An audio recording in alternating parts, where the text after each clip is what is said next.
Hello everyone, welcome back my YouTube channel सारा daily vlogs. कैसे हैं आप सब? और आशा करती हूँ कि आप सब ठीक होंगे और आपकी पढ़ाई अच्छी चल रही होगी। तो फ्रेंड्स, आज हम बात करने वाले हैं BNS 2023 की सेक्शन 5 की, जो कि दंडादेश के लघुकरण की बात करता है।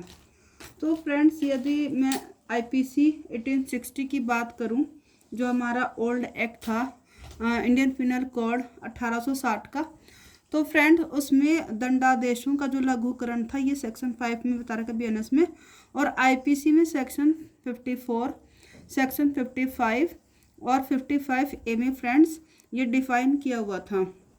लेकिन फ्रेंड्स, जो हमारा न्यू BNS है 2023 का, उसमें फ्रेंड्स सेक्शन 5 में दंडादेशों का लघुकरण की को डिफाइन किया गया है। तो फ्रेंड्स, अब हम देख लेते हैं कि ये दंडादेशों का लघुकरण क्या होता है। सबसे पहले यदि मैं सेक्शन 5 की बात करूं तो हम पढ़ लेते हैं फ्रेंड्स, दंडादेशों का लघुकरण। समुचित सरकार अपराधी की सम्मति के बिना, समुचित सरकार अपराधी की सम्मति के बिना इस संहिता के अधीन किसी भी दंड का भारतीय नागरिक सुरक्षा संहिता 2023 की धारा 474 के अनुसार किसी अन्य दंड में लघुकरण कर सकेगी। स्पष्ट इस धारा के प्रयोजनों के लिए समुचित सरकार पद से, इसके स्पष्टीकरण में समुचित सरकार के बारे में बता रखा, डिफाइन किया हुआ है कि समुचित सरकार का मतलब क्या होता है। तो सबसे पहले तो फ्रेंड्स हम ये समझ लेते हैं कि जो दंडादेश का लघुकरण है ये क्या होता है। और इसमें जो टर्म है फ्रेंड्स समुचित सरकार, सबसे पहले हम देखते हैं कि ये क्या होता है। जो अगर फ्रेंड्स समुचित सरकार की बात करें, जो केंद्र सरकार और राज्य सरकार को मिलकर हमारी जो बनती है समुचित सरकार, यानी एप्रोप्रिएट गवर्नमेंट, जिसे हम कहते हैं उसे हम समुचित सरकार कहते हैं। तो जो भी दोनों सरकार को मिलाकर समुचित सरकार बनती है। तो इसमें जो टर्म है फ्रेंड्स समुचित सरकार यूज की गई है, न कि केंद्र और राज्य सरकार।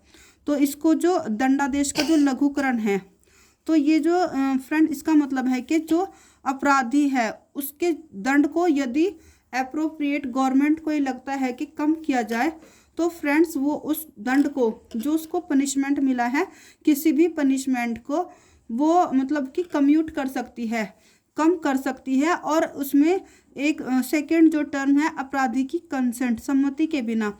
तो friends without consent of the offender, appropriate government without consent of the offender की सम्मति के बिना, अपराधी की सम्मति के बिना ही इस पनिशमेंट को कम कर सकती, कम्यूट कर सकती है। तो फ्रेंड्स हम देखते हैं कि जो सेक्शन 474 BNS की बात करता है ये क्या कहता है।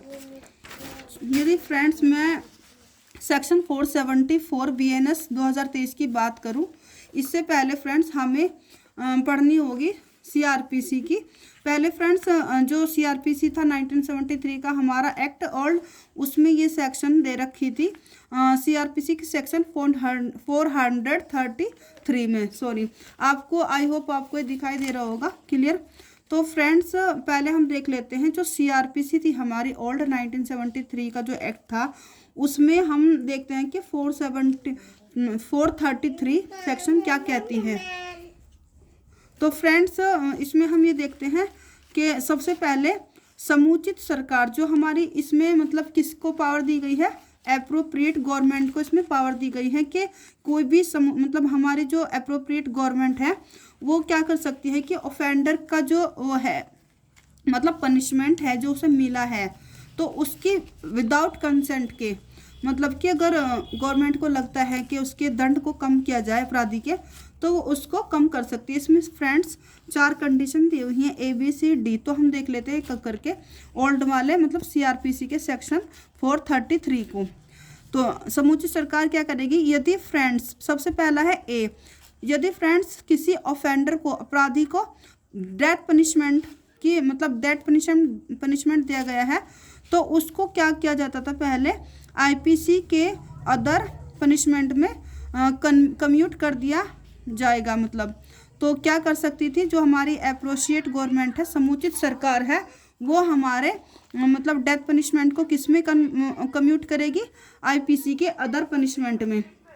ठीक है। नेक्स्ट हमारा सेकंड बी में बता रखा है, यदि किसी अपराधी को लाइफ इम्प्रिजनमेंट का पनिशमेंट मिला है, आजीवन कारावास का, तो फ्रेंड्स वो उसे किस में कर सकते हैं, 14 ईयर्स तक, या फिर केवल उसे जुर्माने में भी कम्यूट किया जा सकता है।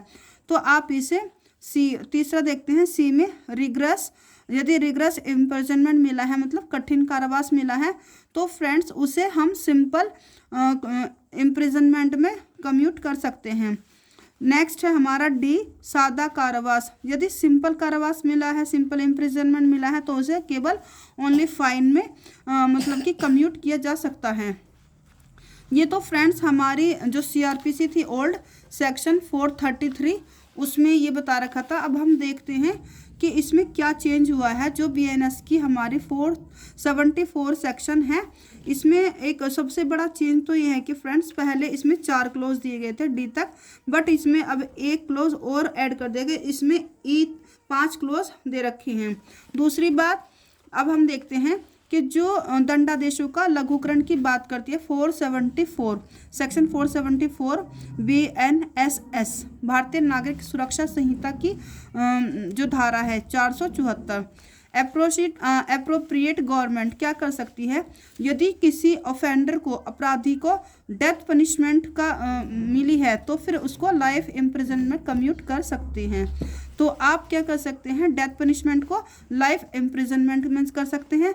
तो फ्रेंड्स एक चेंज ये किया गया है, पहले सीआरपीसी का जो 433 का सेक्शन था उसमें ये बता रखा था आपको जो डेथ पनिशमेंट मिली है उसमें फ्रेंड आप आईपीसी के अदर पनिशमेंट में कम्यूट कर सकते हो, बट इसमें क्या दे रखा है फ्रेंड्स, आप डेथ पनिशमेंट को लाइफ इम्प्रिजनमेंट यानी आजीवन कारावास, मृत्युदंड को आजीवन कारावास में कम्यूट कर सकते हो। सेकंड हमारा है नेक्स्ट, यदि आपको लाइफ इम्प्रिजनमेंट पनिशमेंट मिली है, फ्रेंड्स यदि किसी ऑफेंडर को लाइफ इम्प्रिजनमेंट पनिशमेंट मिली है तो आप उसे किस में कर सकते हैं, कम्यूट 7 ईयर अन्यून, मतलब कि इसका मतलब ये होता है कि 7 वर्ष तक, 7 साल तक आपको जेल में रहना ही होगा।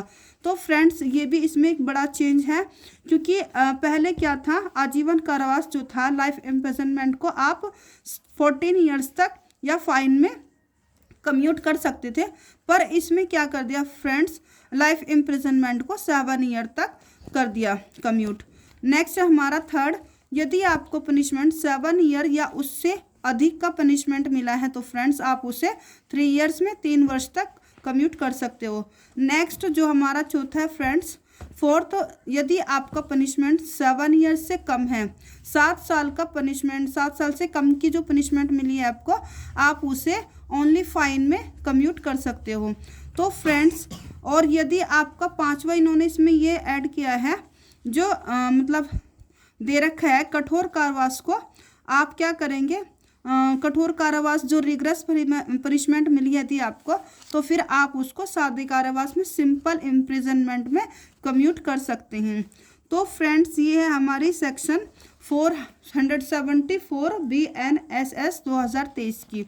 तो फ्रेंड्स ये एक मोस्ट इम्पोर्टेंट सेक्शन है प्री मेंस प्लस इंटरव्यू के लिए, क्योंकि जो हमारी आईपीसी है उसमें भी फ्रेंड 54, 55 और 55A में बता रखा है, इसको डिफाइन किया गया था। बट अब ये बीएनएस की यदि हम बात करें फ्रेंड्स, तो बीएनएस में सेक्शन 5 में दंडादेश का लघुकरण के बारे में बता रखा है। तो फ्रेंड्स ये हमारा ये था दंडादेश का लघुकरण, इसलिए ये मोस्ट इम्पोर्टेंट है, क्योंकि इसमें फ्रेंड जो पनिशमेंट है कम्यूट करने की बात की गई है, और ये कौन कर सकता है, ये पावर एप्रोप्रिएट गवर्नमेंट के पास है, ना कि आपको ये नहीं बताना कि ये राज्य सरकार के पास है या केंद्र सरकार के पास। सिर्फ आपको कम्यूट मतलब कि आपको क्या लिखना है, एप्रोप्रिएट गवर्नमेंट, जो कि समुचित सरकार, मतलब दोनों गवर्नमेंट को मिलाकर बनती है, समुचित सरकार के पास ये पावर है कि वो ऑफेंडर की मतलब कि कंसेंट के बिना, without consent of the offender उसको आप कम्यूट कर सकते हो उसके पनिशमेंट को। तो फ्रेंड्स अब हम एक बार इंग्लिश में भी रीड कर लेते हैं फ्रेंड्स, इससे ये होगा कि आपको इंग्लिश में भी रीडिंग की हैबिट हो जाएगी और फिर आपका कॉन्सेप्ट क्लियर हो जाएगा। तो फ्रेंड्स हम देखते हैं कि सेक्शन 5 कम्यूटेशन ऑफ सेंटेंस क्या कहता है, the appropriate government may without the consent of the offender commute any punishment, commute मतलब कम करना, एनी पनिशमेंट किसी भी दंड को, अंडर दिस संहिता टू एनी अदर पनिशमेंट मतलब कि इस एनी अदर पनिशमेंट में कम्यूट कर सकती है in accordance with section 474 of the Bharatiya Nagarik सुरक्षा संहिता 2023 में। तो फ्रेंड्स इसमें ये बता रखा है कि जो आपका कम्यूटेशन ऑफ सेंटेंस है, दंडादेश का लघुकरण की, सबसे पहले यदि हम बात करें तो एक तो इसका प्री का ये क्वेश्चन राइज होता है कि इसकी कम्यूटेशन की जो पावर है, सेंटेंस की कम्यूटेशन की पावर है, कम्यूट करने की पावर किसके पास है, तो फ्रेंड्स आप कहेंगे एप्रोप्रिएट गवर्नमेंट। सेकेंड है इसमें हमारा नेक्स्ट, यदि क्वेश्चन इसमें से बनेगा प्री के लिए, तो फ्रेंड्स इसमें ये पूछा जाएगा कि क्या ऑफेंडर की कंसेंट के बिना, without consent of the offender, तो इसमें ये भी मोस्ट इंपॉर्टेंट क्वेश्चन है कि इसमें ऑफेंडर की कंसेंट जरूरी नहीं है कि उसकी कंसेंट ली जाए। यदि समुचित सरकार को लगता है, एप्रोप्रिएट गवर्नमेंट को ये लगता है कि किसी अपराधी की मतलब कि किसी अपराधी के दंड को कम किया जाए, तो फ्रेंड्स वो अकॉर्डेंस ऑफ द 474 BNSS की सेक्शन के अकॉर्डिंग वो उसको कम्यूट कर सकता है। तो फ्रेंड्स आई होप आपको ये वीडियो अच्छी लगी होगी। फिर फ्रेंड्स इसको आप ऐसे ही लर्न करना, अपने कॉन्सेप्ट को क्लियर करते हुए हम चलेंगे। नेक्स्ट सेक्शन हम कल पढ़ेंगे। तो फ्रेंड्स इस वीडियो को लाइक कीजिएगा, शेयर कीजिए और मेरे चैनल को सब्सक्राइब कीजिए। तो friend thank you so much, take care, bye bye.